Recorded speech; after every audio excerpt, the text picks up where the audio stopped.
Hello and welcome to this exclusive interview on ET Edge Insights. Today we have with us Mr. Fani Thangirala. He is the MD and CEO of Explio Solutions. Right then, Mr. Thangirala, thank you very much for doing this with ET Edge Insights. It's a pleasure to host you. Same here. Thank you. Let me begin by asking you, at a time when AI is reshaping industries, engineering, organization, there is a lot happening when we talk about digital transformation. So, in that context, how is Explio investing into AI to enhance its growth story? So, for Explio, AI has always been the center stage of our strategy, and we have done significant investments. And in fact, we have been one of the few organizations we saw this coming in way in 2023 and started making our investments. As you know, the entire AI journey is making inroads into a strategic decision making of most of the corporates, and that will continue in the next 5 years. Right. At Explio, we have done a survey with more than 800 CXO level people, and you will not be surprised, 80% feel that AI is impacting their business and they want to leverage on. And 60% of those want to have someone outsider helping them, because this is pretty new in the context of the IT journey. So there are people, they are looking at outside help to get that done. And when it comes to Explio, as I said, around 23, we have done significant investments in terms of acquiring required tools, and more so a significant manpower who are trained on the AI front have also been inducted into Explio. And we know that this is what is going to come, and we have made these investments upfront.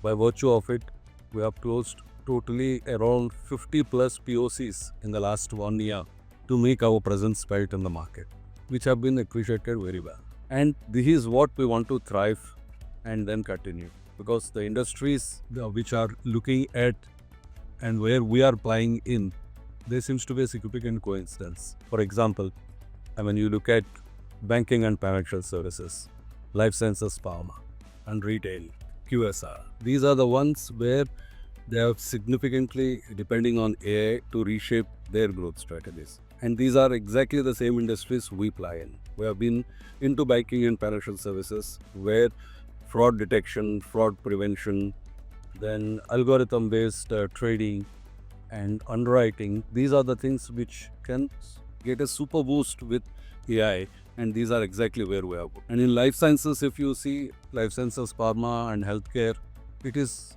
probably one of the biggest industry which got positively impacted with AI. And these are, for example, image analysis, or bot-assisted surgeries, or personalized medicine. These are the ones where never thought before AI has made its implant in the way that things are being done.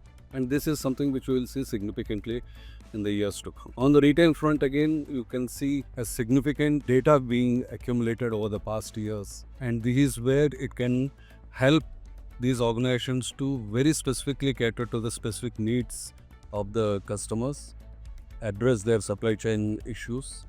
And these are the things which otherwise are human-wise was almost impossible. Right. And which has now come onto the table. Right. So our investments are definitely to meet these kind of changes that the industry is going through, and we have put people, we have put the necessary tools in place, and we are at the helm of things when it comes to being invested in AI strategy. Right. Exciting and very interesting. There is one very particular thing that's happening, the Indian growth story. And obviously, AI is something that India has taken a leap, if you can say it, with regards to all the other countries in the world, and the exciting growth story of Indian GCCs. So, on that context, with the Indian growth story, if you want to link Explio's investments and achievements, how do you do that? Let's go a little bit in history as well here. When it comes to IT with AI or without AI, India has always been in the summer stage. And India, those days were gone now, where India is seen as a low-cost resource, because the amount of skill base that is available here is unparalleled. I don't think so anywhere or any world we have this kind of a skill base. To propel this, the government also has come out with its own initiatives to set up the GCCs in India, and they have given a technology infrastructure which is unparalleled to the world's standards. And then we have our own youngsters coming out of universities and getting trained and be ready for this. So with that as a backdrop, India is poised to be the nerve center, even for AI and Gen AI initiatives. That is needless to mention. And how our investments are making use of this. If you see Explio, we are present in almost all major cities. We have Chennai, we have in Pune, Bangalore, Mumbai, Coimbatore. Right. And this is where the bulk of the talent pool also sits out. On top of it, we also have Explio Academy. This academy's sole job is to tap fresh graduates coming out of universities. Even before they come out of the universities, we inculcate the training programs in their last year of their study, the things which we want, be it on AI or Gen AI, and then we take them in. So that way, that kind of scalability that you can provide in India, right, you can just never provide anywhere else.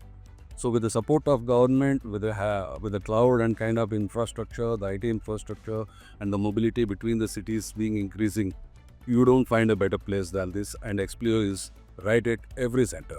Our Mumbai and Chennai focus on the financial services, and our Pune center focuses on the retail and other ERP services, and our Bangalore focuses on engineering services, and Coimbatore focuses on academy of training the talent. You've put forward a very interesting and a very critical point: skilling and upskilling. The need of the hour when you're talking about technology that is accelerating by the day. Why we talk about technology innovation? Obviously, this is something you have been doing, like you said, innovating and then obviously invested in. In terms of any exciting technology you think in the AI sphere that is going to make headlines in the coming years? Probably the answer may slightly disappoint you, but the fact of the matter is the technology is all there now, and it's only going to improve. Right. And in the years to come, you will find thousands of players providing AI-based solutions, and this is what is going to be the future. Right. My view, a human will never be replaced, but substantially will be assisted by all these technologies. But why I said it will be a little disappointing is we are entering an arena which is never known in the past. We are entering a zone which probably, if I have to draw a parallel, will be the advent of electricity in 1800s, late 1800s, or the advent of internet in 1983. When it came, no one knew how it will be used, more importantly, how it will be misused. Right. So we are at the same situation when it comes to artificial intelligence, where we are constantly looking at the benefits and probably totally missing out on the perils that are associated. While the magic of artificial intelligence in healthcare and other things, diagnosing much ahead of time, are all the pluses, we are dealing by and large with a black box, Right. and not knowing what it comes and how responsibly people will use these things are the matters that will determine the future of this. I'm not discouraging on this, but I'm not discouraged rather, but that there is a potential opportunity in that space. But if you ask what is the big thing is, as people jump into this, there will be a moment in at least a year or two where they will take a pause and say, am I adequately enough? Am I in safe hands? Is a question which will always come. Otherwise, there is, to talk about the positives of it, I don't think so there is any limit that AI can achieve. Right from predicting at the age of 20 years at what age a person might get a heart attack, or how do I do things which can prevent me from getting any disease in the future. Those are the things which are never heard in the past. Those kind of things are much bigger things which are beyond our imagination today are possible. But we also have to be mindful of what is coming on the negative side of. Looking ahead, in the next 5 years, what's that exciting thing that's coming out of the XPO ecosystem? If you want to touch upon globally as well as the Indian market. So I'll pick the later one first. The future, we all agreed on the topic of this conversation is all AI and Gen AI, right? And the hub for every AI and Gen AI related activities for the entire global XPO is in India, right? So we do it from here. Our teams travel across the globe to sell this service, and we talked about it, why India, and that is the obvious reason. So now coming back to what is that big thing. So if you look at XPO journey, our fundamentals have always been on assurance, business assurance. So that has been 30 years of our journey. We have transformed ourselves 10 years back, and then we are where we are today. But the quality assurance and the business assurance has always been in our DNA. So we want to leverage on that. Now let us look at the current scenario.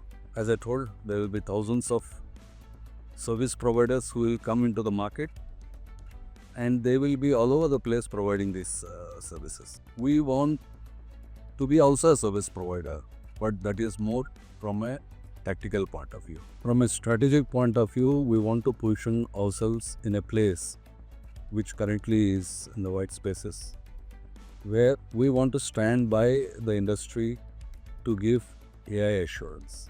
That means when you are embarking into a AI journey, who is that person who will tell what you are doing is right? We talked about it. It's a black box. We don't know what it is. What is the security of the data, and what if a code is generated by a Gen AI, and then it is not as simple that you take that code and put it into production. And we don't know what will happen after that. No one knows as well. So in this whole journey, there is an element of responsibility that has to be exercised in using and consuming these services. And we want to position ourselves as an organization which will be the AI assurance provider and ensure that the objectives for which the embarkment of the journey has happened for using AI is met. And though I said this, take my words, which is already happening. In the next 2-3 years, you will see the regulatory and compliance jumping into it. There will be stringent controls that will be put in place to ensure that the fairness is maintained, the trust is there, the transparency is there. While the value coming out of all these services are with AI is on one side, if the trust transparency is not there, then it means nothing. Very important. So from that point of view, we want to position ourselves in that particular space to ensure that the organizations are up to date on what are the requirements from the regulators, or those are the things which have to be done. At the same time, this transparency and trust is also maintained. So that will be our positioning. So if you ask me in years to come where you want to see XPO, is primarily to provide AI assurance to all our customers. Right. Wonderful. AI assurance, and this wonderful assurance you've given us in this nicely crafted story. It was a pleasure chatting with you. Thank you very much for those wonderful insights. So Tangirala, thank you very much. Thank you so much, and your questions are also very relevant. Thank you.